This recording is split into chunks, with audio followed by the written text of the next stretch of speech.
किमुता किल सर्वानां तिर्यजं यद्दधिनो प्रसाद issue तिश्चेसितव्यानां कुशला कुशलास्वयः ఆయనతో జంతువులు మత్స్యులు దేవతలు ఉన్న సకల జీవులకు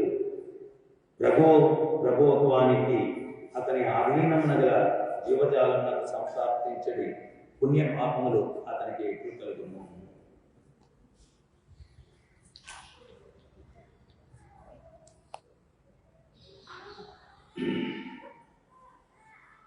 ఈ యొక్క శ్లోకంలో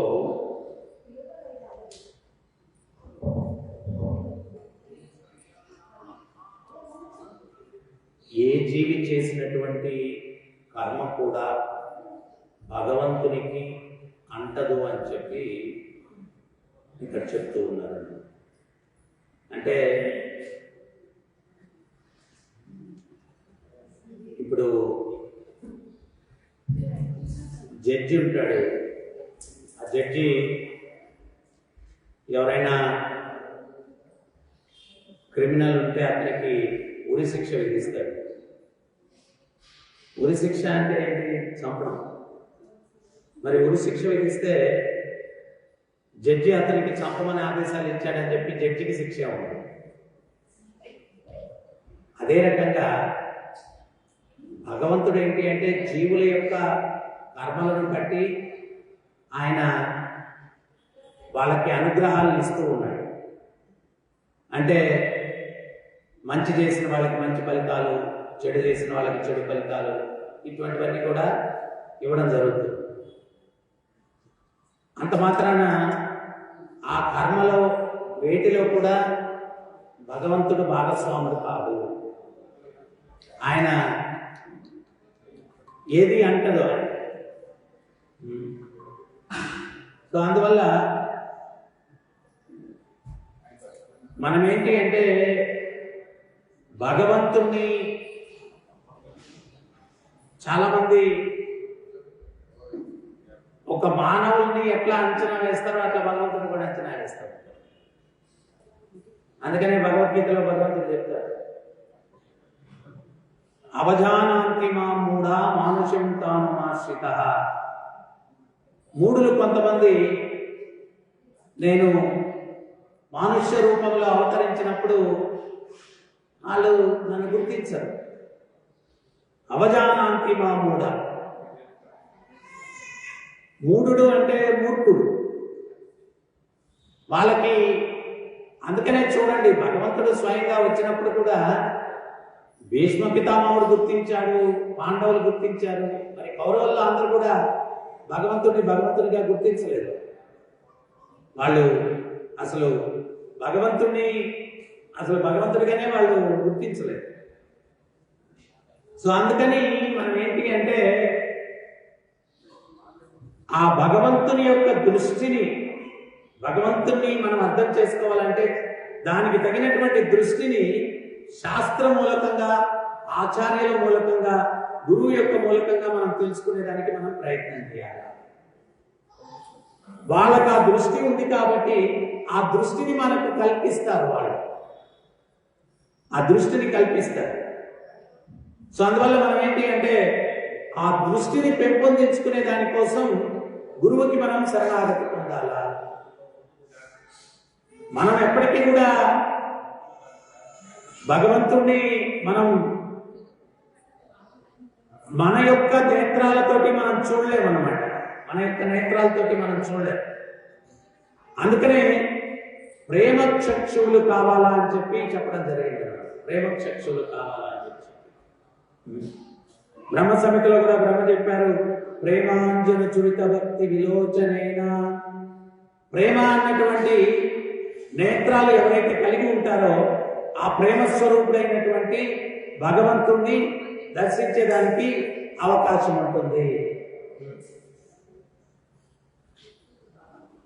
మరి ఆ ప్రేమ దృష్టి అన్నటువంటిది పోవాలా అంటే శారీరక భావం నుంచి ఆత్మ దృష్టిని మనం పెంపొందించుకోవాలా సాధన ద్వారా. ఇప్పుడు మనకేంటి అంటే ఈ పంచభూతాలతో చేసినటువంటి శరీరం ద్వారా వచ్చినటువంటి దృష్టి ఉంది అన్నమాట. అందుకని మనం ఏంటి అంటే ఈ పంచభూతాలతో ఉన్నటువంటి దాన్ని చూడగలం. కానీ ఆత్మదృష్టి ఏంటి? అది ఎప్పుడైతే ఆత్మ సాక్షాత్కారం కలుగుతుందో అప్పుడే నీవు పరమాత్మను దర్శించగలవు. ఒకసారి తిరుమల కొండ మీద అనంతాళ్వారు ఆయన పూలు కోస్తూ ఉంటారు. తోటలో పూలు కోస్తూ ఉంటే ఒక పాము వచ్చి ఆయన కాటేస్తే ఆయన ఏం చేస్తాడు? మనగానే సేవలో ఉంటే పాము వచ్చి కాటేస్తే మనం వెంబేలెత్తిపోతాం. అదే పాము కాటేస్తుంది నన్ను. అది ఆయన ఏం చేశారంటే ఒక కాలుతో ఆ పామును దూరంగా నెట్టేసి ఆయన సేవ చేసుకుంటాం. అది మళ్ళీ వచ్చి కచ్చింది, మళ్ళా కాలుతో నెట్టేశారు. అంటే ఇంకోటి అర్థం చేసుకోవాలి, అనంతాళ్వారు ఎవరు అంటే సాక్షాత్తు అనంత శేషుని యొక్క అవతారం. రామానుజుల వారు అనంతాళ్వారు ఇద్దరు ఏకకాలంలో గురు శిష్యులుగా అవతరించారంట. Double action. రామానుజుల వారు కూడా అనంత శేషుడు, ఆయన గురువు, తర్వాత శిష్యుడు వచ్చి అనంతాళ్వారు. ఇద్దరు కూడా ఒకేసారి వాళ్ళు అవతరించారు. వాళ్ళు ఆయన తీరా పూలు కోసారు, పూలమాలలు తయారు చేసుకున్నారు, స్వామి కైంకర్యాన్ని తీసుకొని వెళ్తే భగవంతుడు అడుగుతున్నాడంట, ఏ అనంత, నేనేదో పాము గడిచిందంట కదయ్యా అని. నేనేదో పాము గడిచిందంట కదయ్యా. ఏ పాము స్వామి? ఏ పాము స్వామి?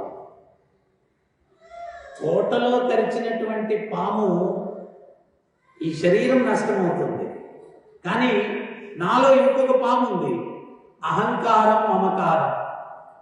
ఆ పాము కరిస్తే ఆత్మనాశనం అవుతుంది. ఆత్మనాశనం అవుతుంది. ఈ తోటలో గడిచిన పాము విషం దానివల్ల శరీరం నాశనం అవుతుంది, కానీ నాలో ఉన్నటువంటి అహంకారం, మమకారం అన్నటువంటి పాము వల్ల ఆత్మనాశనం అవుతుంది.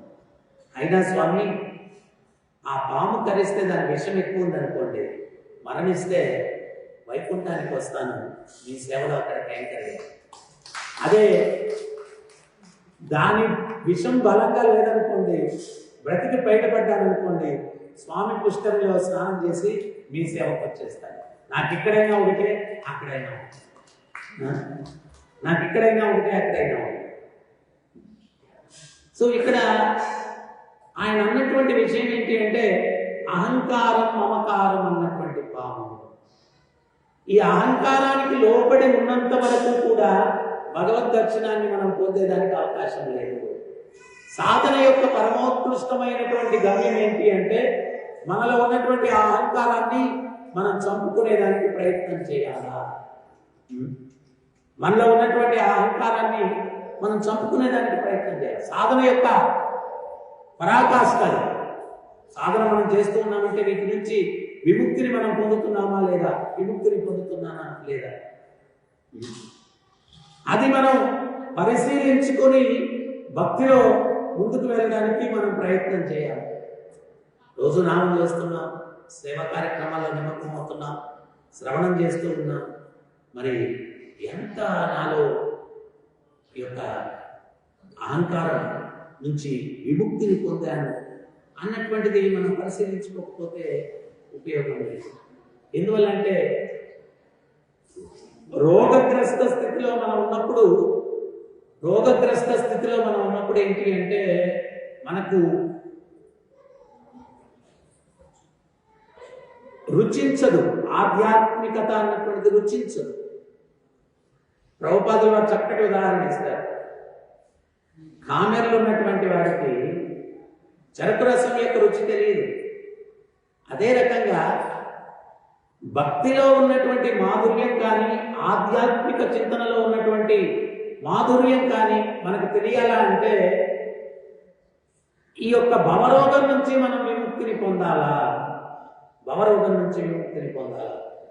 ఆ భవరోగం నుంచి మనం ఎప్పుడైతే విముక్తిని పొందుతామో అప్పుడే ఈ భక్తిలో మాధుర్యం మనకు తెలుస్తుంది. ఫర్ ఎగ్జాంపుల్, మనం హరిదాస్ ఠాకూర్ల వారిలాగా రోజంతా కూర్చొని జపం చేయగలమా చెప్పండి? ఎందుకంటే మనకు ఆ రుచి లేదు, మనకు ఆ రుచి లేదు. ఆయనకు ఆ రుచి ఉండింది కాబట్టి రోజంతా ఆయన 3 లక్షల నామాలు జపిస్తూ ఉన్నారు. హరే కృష్ణ హరే కృష్ణ కృష్ణ కృష్ణ హరే హరే, హరే రామ హరే రామ రామ రామ హరే హరే. ఆయన రోజుకు 3 లక్షల నామాలు జపించేవారు. అకించన్ దాస్ బాబాజీ ఉన్నారు.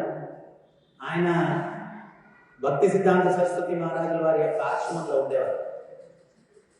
కొందరు వచ్చి కంప్లైంట్ ఇచ్చారు, గురుగారు ఆయన సర్వీస్ చేయట్లేదు, రోజంతా జపం చేసుకుంటూ కూర్చుంటున్నారు అన్నారు. అప్పుడు భక్తి సిద్ధాంత సరస్వతి మహారాజులు వారు చెప్పారు, రోజంతా జపం చేయడం అంటే అంత చిన్న విషయం కాదు. అతను రోజంతా జపం చేస్తున్నాడంటే ఏదో స్పెషల్ సోల్, అది ప్రతి ఏదో గొప్ప ఆత్మ. వదిలేండి ఆయన్ని కంట పెట్టద్దు. అదే కుదురుతుంది, అందరూ అట్లా తయారైతే ఆశ్రమంలో సేవ చేసే వాళ్ళు ఎవరు ఉంటారు, అది ఇదని వీళ్ళు ఆర్గ్యుమెంట్ చేశారు. అప్పుడు భక్తి సిద్ధాంత సరస్వతి మహారాజు ఏం చేశారంటే పత్రికా ప్రకటన ఇచ్చారు. ఏమనంటే రోజంతా ఎవరైనా జపం చేస్తే వాళ్ళకి 3 పూట్ల ప్రసాదము, తర్వాత రోజుకింత స్టైఫండ్ అని చెప్పి డబ్బులు, అకామిడేషను, బట్టలు అన్నీ ఇస్తామని చెప్పి ఆ అడ్వర్టైజ్మెంట్ చూసిన తర్వాత కొంతమంది వచ్చారు. వచ్చి మొదటి రోజు ప్రసాదం బిర్రుగా తినేసి మాటలు తీసుకొని కూర్చున్నారు. కూర్చొని ఆ రోజు ప్రయత్నం చేశారు. ప్రయత్నం చేసిన వాళ్ళలో సగం మంది వెళ్ళిపోయారు సాయంత్రానికి. మరుసటి రోజుకి సగంలో సగం మంది వెళ్ళిపోయారు. 3వ రోజుకి అసలు ఎవరు లేడు. 3వ రోజుకి ఎవరు లేడు. అప్పుడు భక్తి సిద్ధాంత సరస్వతి మహారాజులు గారు చెప్పానా నామం చేయడం అంత సామాన్యమైనటువంటి విషయం కాదు అని చెప్పి. సో ఆ అకించన్ దాస్ బాబాజీ ఆయన సాధన ఎంత తీవ్రంగా చేసేవాడు అంటే ఆయన చివరి దశలో డాక్టర్లు వచ్చి అనారోగ్యంగా ఉన్నారని చెప్పి ఆయన్ని చికిత్స ఇవ్వడానికి వచ్చారు. వాళ్ళు స్టెటస్కోప్ పెడితే గుండె దగ్గర మామూలుగా గుండె చప్పుడు ఏమొస్తుంది, లబ్ధబ్ లబ్ధబ్ అని వస్తుంది. కానీ ఆయన గుండె దగ్గర స్టెటస్కోప్ పెడితే హరే కృష్ణ హరే కృష్ణ కృష్ణ కృష్ణ హరే హరే, హరే రామ హరే రామ రామ రామ హరే హరే. అప్పుడు ఆ జూనియర్ డాక్టర్ అంటే స్టెటస్కోప్ పెట్టింది, నాకేమన్నా భ్రమ ఇచ్చిందా ఏంటి అని చెప్పి సీనియర్ డాక్టర్కి స్టెటస్కోప్ ఇచ్చి మీరు టెస్ట్ చేయమన్నారు.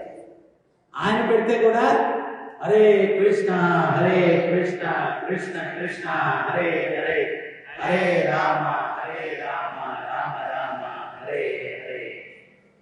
సో భక్తిలో ముఖ్యంగా మనందరం కూడా అర్థం చేసుకోవాల్సింది ఏంటి అంటే ఆ రుచిని పెంపొందించుకునేదానికి ప్రయత్నం చేయాలి. ఆ రుచి అన్నటువంటిది మనకు ఎప్పుడు కలుగుతుంది అంటే భవరోగం నుంచి విముక్తిని మనం పొందినప్పుడే రుచి కలుగుతుంది. న్యాచురల్గా సహజంగా ఉండాలి. ఎవరో బలవంతం చేస్తే కాదనమాట భక్తులు, సహజంగా ఉండాలి. సో ఆ సహజమైనటువంటి భక్తి భావన మనలో కలగాల అంటే మనలో ఉన్నటువంటి భవరోగం పోవాలి.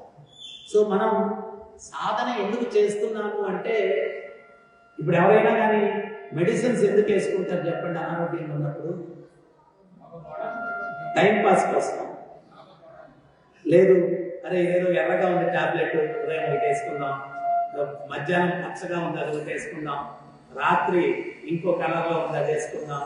అదే టైంపాస్ కాదు. మనం మెడిసిన్ ఎందుకు వేసుకుంటామంటే రోగం పోవడానికి. సో ఆ మెడిసిన్స్ తీసుకునేటప్పుడే మనలో భావన రోగం పోవాలా, రోగం పోవాలా. అట్లాగే భక్తిలో కూడా మనం సాధన చేసేటప్పుడు ఏంటి అంటే మన యొక్క భవరోగం పోవాలా, ఇంకా నాలో కామం ఏ పాలలో ఉంది, కాంచన కీర్తి ఇవన్నీ ఏ స్థాయిలో నా మనసు వాటి పట్ల ఆకర్షితమవుతూ ఉంది, ఇవన్నీ కూడా మనం పరిశీలనతోటి పరీక్షించుకుంటూ మనం భక్తిలో ముందుకు వెళ్ళడానికి ప్రయత్నం చేయాలి. ఎందువల్ల అంటే సంపూర్ణమైనటువంటి భగవంతుని పట్ల ఆకర్షణ అనేది లేకపోతే మళ్ళా ఈ సంసారంలోకి తిరిగి రావాలి కదా. ఈ సంసారంలోకి తిరిగి వస్తే ఏమవుతుంది?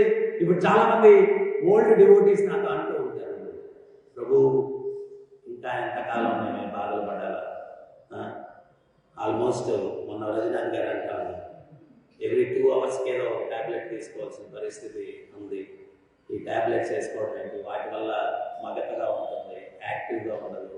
ఇవన్నీ అంటే ఇప్పుడు యువకులుగా ఉన్నటువంటి వాళ్ళకి అర్థం కాదు. ఆ వృద్ధాప్యం వచ్చినప్పుడు తెలుస్తుంది ఆ బాధ ఏంటి అని. సో మరి ఇవన్నీ కూడా మరలా అనుభవించాలా అంటే ఇదేదో బాగుందిలే ఈ ప్రపంచం అనుకుంటే అప్పుడు మనం నిర్లక్ష్యంగా ఉండొచ్చు సాధన పట్ల.